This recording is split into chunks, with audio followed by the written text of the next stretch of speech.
ध्यान देना है कि उसका जो मुंह होता है ना, जो मुंह फेस होता है, उसे किस साइड में रखना है। वो एक बहुत इंपॉर्टेंट चीज है। कोई नीचे की तरफ रख देते हैं, कोई ऊपर की तरफ रख देते हैं, ये सब थोड़ा अच्छा नहीं माना जाता है। तो और आप ये संकल्प लेंगे कि हे दुर्गा माँ, हे माते, मैं आपके इस आश्विन मास के नवरात्र व्रत को रखने जा रही हूँ। और जय माता दी, मैं हूँ हेमा भारती और आप देख रहे हैं मेरा चैनल माँ हेमा चैनल। तो फ्रेंड्स, बहुत बहुत आपका स्वागत है हमारे चैनल में। तो हमारा वीडियो देखने के लिए, ब्लॉग्स देखने के लिए बहुत बहुत धन्यवाद। और उम्मीद है कि आप सबको मेरा वीडियो बहुत पसंद आता होगा और आप सब इसी तरह से अपना साथ देते रहें। आज मैं लेकर के आई हूँ फ्रेंड्स, नवरात्रि में कैसे कलश स्थापना करें, किन सामग्री का जरूरत होता है और हमें क्या संकल्प लेकर के नवरात्रि का व्रत शुरू करना चाहिए। तो सब कुछ जानेंगे इस वीडियो में फ्रेंड्स। अगर आपको मेरा वीडियो अच्छा लगे तो लाइक शेयर कमेंट कर दीजिएगा। मेरे चैनल में नए हो तो चैनल को सब्सक्राइब कर दीजिएगा, बेल आइकन प्रेस कर दीजिएगा ताकि मेरे वीडियो की नई नोटिफिकेशन सबसे पहले आप तक पहुंचे। आप भी मेरे जैसे ही माता रानी के भक्त हैं तो मेरे कमेंट बॉक्स में जय माता दी लिखना ना भूलें। तो चलिए फ्रेंड्स, वीडियो को शुरू करते हैं। सबसे पहले देखिए आपको क्या करना है फ्रेंड्स, कि नवरात्रि से पहले ही, ऐसा नहीं कि जब नवरात्रि आया तब उस दिन आप मतलब पूजा का तैयारी करेंगे, ऐसा नहीं। एक दिन पहले, अगर हो सके तो 2 दिन पहले आप मार्केट जाकर के जो कुछ भी है सारा सामान ले आए। ऐसे तो लिस्ट आपको 1 सप्ताह पहले ही बना करके तैयार कर लेना चाहिए। इसलिए मैं देखिए नवरात्रि के इतना दिन पहले से ही ये सब वीडियो बनाने लगी हूँ ताकि आप वीडियो देख करके सब कुछ तैयारी अच्छे से कर लें और नवरात्रि का जो व्रत है वो आपका बहुत अच्छे से हो, सफल हो और आप दुर्गा पूजा नवरात्रि बहुत अच्छे से त्योहार मना सके। इसलिए मैं पहले से ही ये सब आपको वीडियो बना करके पहुंचाती हूँ, ये सब बताती हूँ ताकि आपको किसी तरह की परेशानी ना हो। क्योंकि मैं ठानी हूँ कि आपको हर देखिए अच्छी बातें में, पूजा पाठ, व्रत, तपस्या जो भी है सबके लिए आपको मैं बहुत ज्यादा मोटिवेट करूंगी और आप सबको मैं इसी धरती को स्वर्ग बनाने का ठानी हूँ। तो आप सबका अगर साथ बना तो जरूर ऐसा होगा फ्रेंड्स। तो चलिए जानते हैं सबसे पहले क्या है नवरात्रि का पूजा सामग्री का लिस्ट। तो चलिए शुरू करते हैं। सबसे पहले पूजा आप करेंगे तो पुष्प और अक्षत, यह तो सबसे पहला चीज है। नवरात्रि के दिन जो 15 अक्टूबर को 2023 का पहला कलश स्थापना है वो है।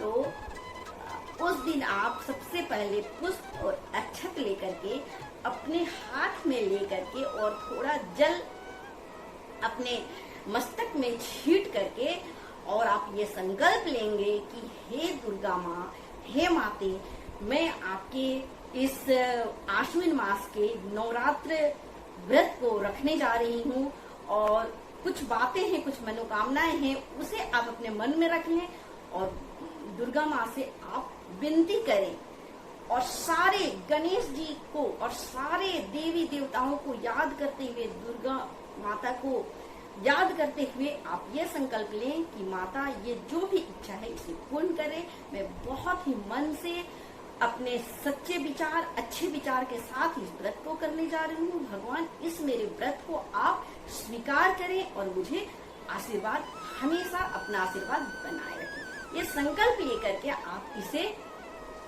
अपने पूजा जो स्थल है, मंदिर है, वहां पर उसे अब आपको क्या करना है, ये तो आपको पुष्प और अक्षत का आपको तैयारी कर लेना है। अब दूसरी बात है कि जहां पर आप विराजेंगे माता को, वो जगह होता है आपका चौकी। तो चौकी का आपको इंतजाम पहले ही कर लेना है। चौकी होना चाहिए।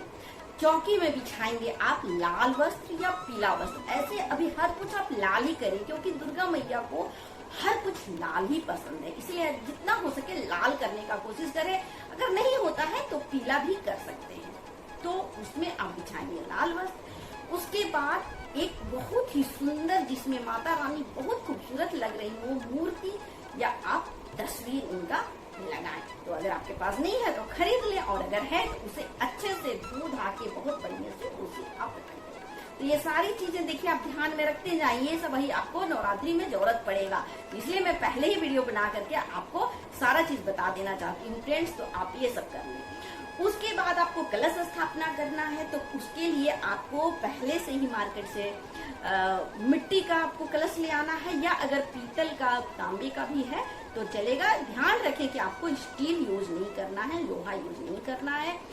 ये कलश एक ले आए, उसमें आपको कलावा बांधना है, या आपको चुनरी बांधना है, या लाल वस्त्र बांधना, वो आप पर डिपेंड करता है कि आप क्या पसंद करती हैं, क्या आप चढ़ाना चाहती हैं नारियल में। तो उसके लिए आप ये जुगाड़ कर लें, ये रख लें, और नहीं तो कलावा अपना बांधेंगे तो वो रख ले कलावा, वो हो गया।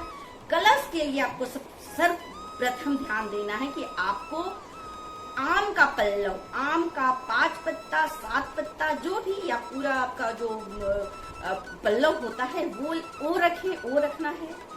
उसके बाद नारियल जो आप रखेंगे तो उसमें आपको ध्यान देना है कि उसका जो मुंह होता है ना, जो मुंह फेस होता है, उसे किस साइड में रखना है, वो एक बहुत इंपॉर्टेंट चीज है। कोई नीचे की तरफ रख देते हैं, कोई ऊपर की तरफ रख देते हैं, ये सब थोड़ा अच्छा नहीं माना जाता है। तो वो जो मुंह होता है उसे हमेशा आपको ध्यान रखना है कि वो आपके तरफ हो, जो साधक है साधक की ओर होनी चाहिए। तो ये ध्यान रखना है। तो ये आपका कलश हो गया।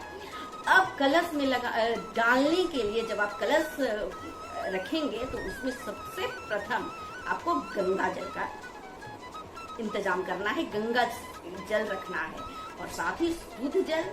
उसमें डालने के लिए सुपारी, हल्दी का गांठ, सुपारी, लौंग, चावल, इलायची, धुरवा, ये सारी चीजें आपको रखना है। कम से कम 5 चीज का ध्यान रखें, 5 चीज उस कलश में डालें, साथ में एक सिक्का भी डालें। तो ये करते हुए, उसमें डालते हुए आप ये कलश स्थापना कर दें। और उसके बाद आप सारे पल्लव, देखिए मैं करके भी ये दिखा सकती थी, लेकिन थोड़ा सा नियम धर्म वाली बात है, अभी वो स्थापना करना सही नहीं होगा, तो इसलिए मैं वीडियो बनाने के लिए भी ये कार्य नहीं करना चाहती हूँ, मैं ये गलती करना नहीं चाहती हूँ। तो आप जिस दिन मैं कलश स्थापना करूंगी उस दिन का वीडियो आप अच्छे से देख लें, और मैं जल्दी से जल्दी ये कोशिश करूंगी कि डाल दूं, और आप देख करके फिर वैसा कर सकते हैं। तो मैं इसलिए विस्तार से पूरा अच्छे से आपको बता दे रही हूँ ताकि आपको कोई प्रॉब्लम ना हो, आप देख लें और समझ लें सारी बातें।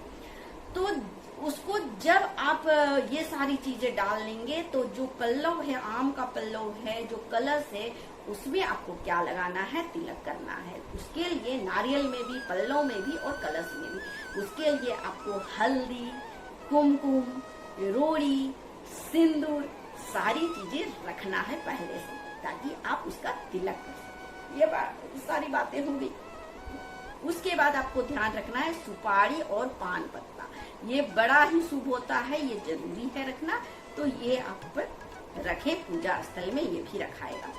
आपको कलश स्थापना उस जगह में करना है जहां पर आप माता रानी का तस्वीर रखेंगी, मूर्ति रखेंगी, उसके सीधे हाथ की तरफ, दाहिने तरफ आपको कलश की स्थापना करना है। अच्छा, बहुत लोग कलश स्थापना करते हैं और जौ भी उगाते हैं, जौ भी रखते हैं।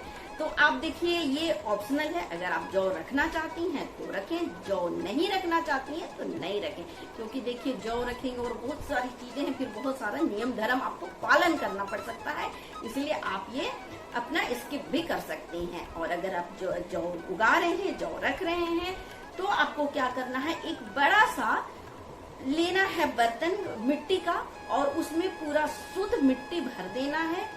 और जौ के लिए आपको क्या क्या लेना है वो भी ध्यान से सुन लें। सर्वप्रथम जौ लेना है, गेहूं लेना है, धान लेना है, चना लेना है और मकई लेना है। अगर इसमें से 5 चीजें लेना चाहिए, अगर इसमें से 1-2 चीजें आपके पास नहीं है, नहीं खरीद के लाए हैं या नहीं जुगाड़ हुआ है, तो आप जौ और धान और गेहूं से भी काम चला सकते हैं, ऐसे आपकी पूरी मर्जी है। तो ये हो गया आपको जौ उगाना। और जहां पर आप ये जौ बोएंगे, वहां का वो जो बर्तन है, वहां पर बीज का स्थान में नहीं आपको बोना है, क्योंकि उसी में आप रखेंगे वो कलश। ऐसा भी कर सकते हैं, या आप अलग से भी कलश रख सकते हैं और अलग से आप जौ भी रख सकते हैं, ये दोनों आपकी मर्जी है। और बहुत लोग उसी में बीच में कलश रखते हैं, तो चारों तरफ से जौ होगा और बीच में आपका कलश होगा। तो ये सारी बातें हो गई, तस्वीर हो गई, इधर कलश का स्थापना हो गया, जौ हो गया। अब पान पत्ता सुपारी रख दिए। अब आपको क्या करना है कि माता को चुनरी अवश्य उस दिन चाहिए, तो एक नया चुनरी रखें या लाल रंग का वस्त्र रखें और माता को जरूर वहां पर ओढ़ाएं। इसके बाद आपको जब पूजा करेंगे तो जब भी पूजा शुरू करेंगे तो सबसे पहले आपको गणेश भगवान का वहां पर रखना है। गणेश भगवान को सबसे पहले आह्वान करना है, उनकी पूजा करना है। तो आप अगर मूर्ति है तो बहुत सुंदर छोटा सा मूर्ति गणेश जी का रखें, अगर नहीं है तो कोई फोटो रख लें, तस्वीर रख लें, या वो भी नहीं है तो आप सुपारी लें और सुपारी में कलेवा बांध करके और उसे आप गणेश जी मान करके उसकी पूजन कर सकते हैं। ये हो गई बातें। अच्छा, आपको दीप जो आप अखंड ज्योत अगर जलाएंगे तो अखंड ज्योत जलाने के लिए एक आपको बड़ा दिया दीपक जो है वो बड़ा रखना है, उसकी बाती बड़ी रखनी है। कभी भी सफेद बाती में नहीं दिया जलाएंगे। आपका जो बाती होगा वो कलरफुल होना चाहिए, या रेड हो या पीले रंग का हो। अगर नहीं सफेद ही है, अधिकतर तो कॉटन सफेद ही होता है, तो उसमें थोड़ा सा हल्दी लगा ले या कुमकुम हल्का सा ऐसा लगा दे ताकि वो रंगीन लगना चाहिए, सादा ना हो। ये बातें हो गई। और ये तो हो गया अखंड ज्योत। और अगर आपको ऐसे भी दीपक जलाना है तो एक शुद्ध घी का दीपक आपको जलाना है। ये हो गई सारी बातें। अच्छा, दूसरी बात कि जब आप कलश को रखेंगे तो कलश रखने से पहले आपको अष्टकमल का भी वहां पर बना लेना है।